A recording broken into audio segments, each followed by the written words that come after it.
wanna funk? Won't you show me now? Do you wanna funk with me? Welcome to another episode of 3 Minute Critics. I am Eric. I'm Tony. Today on 3 Minute Critics, we're going to be reviewing Bombshell, rated R, starring Charlize Theron, Nicole Kidman, Margot Robbie, and directed by Jay Roach. Yes, and this is based on the true story of the accounts of several women at Fox News who set out to expose CEO Roger Ailes for sexual harassment. There's a lot to talk about in here. There's a lot to talk about. Let's talk about it. We're going to put 3 minutes on the clock. Tony, what did you think of Bombshell? I would like to first start off by talking about John Lithgow. Lithgow? Sure. Gow. Yeah. The dude, I always love him. Love him. He's great. He embodied this character both physically and emotionally really wonderfully. The makeup was incredible. The makeup was incredible, and you Throughout really the film, the makeup and you was really incredible. wanted to hate this guy. Whoa, my God! I mean, well, and that's kind of the way I feel like with this film. There was one of the criticisms that I had of this film was that it really leads the audience maybe a bit too much towards the conclusion they want you to have. Well, sure, but that's their prerogative. Yeah, absolutely. Now, let me ask you what you thought about the overall storyline, the acting, how this took you from point A to point B. It's pretty good. I think that they anytime you do a story that's a true life story, it's very difficult to make a film that's compelling, I think, because so often people are more concerned about getting the facts from point A to point B to point C, that you lose the sense of story arc and character development. And I did feel like that was a problem in this film. See, I actually thought the other way on this. I did feel like it took the story, you got all the information you needed along the way to have the story, based on this true story, to make sense. And I gotta tell you, throughout this whole film, I was uncomfortable.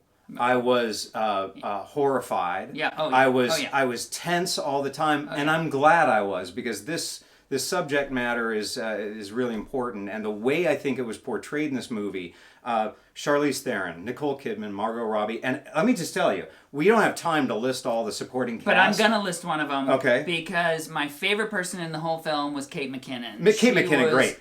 Phenomenal. She was easily my favorite part of the film because she lit up the screen in a way that was a little different.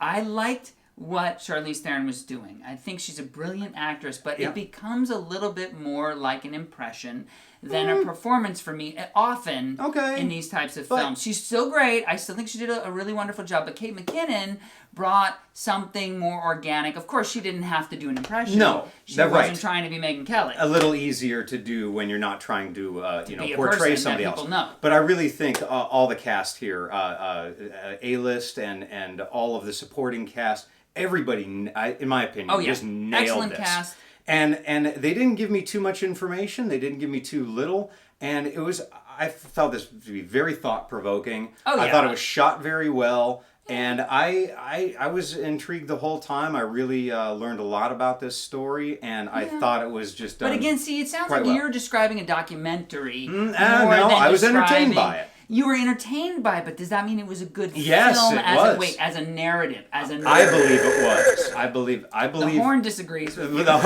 horn often disagrees with both of us. But what the horn means is we're out of time. So we are now going to rate this film. And Eric's going to start rating this film on our 5-star scale. Mr. Eric? Yes, let me tell you. Mr. Eric. Mr. Eric, what did you think? My sweater out. Yes. Because that's what they do on kids' shows. They wear sweaters. So again, to quickly reiterate, I believe this was beautifully acted. I thought the storyline really just got to the point. Yes. It told you all the things you needed to know without too much extra filler. And it was emotionally really just super strong, very poignant. I felt pretty strong about this film. I'm giving this 3.5 out of 5 stars. 3.5 out of 5 stars. Tony, what'd you think? We're not that far away. I felt like it fell short again with telling the story. I felt like the main actors became a little bit more like impressions than they did like performances of real characters within the story, except for maybe John Lithgow, who I felt captured that in a way that was much more organic. Got it. Loved his performance, and I'm giving this film 2.5 stars. 2.5 stars. Okay, well, as always, you're just going to have to go check it out for yourself and make your own decisions about it. You will. That's all we have time for. That's all we got. We'd love for you to subscribe so you can see a lot more of our awesome movie reviews. And until next time, we are The 3 Minute Critics. Critics.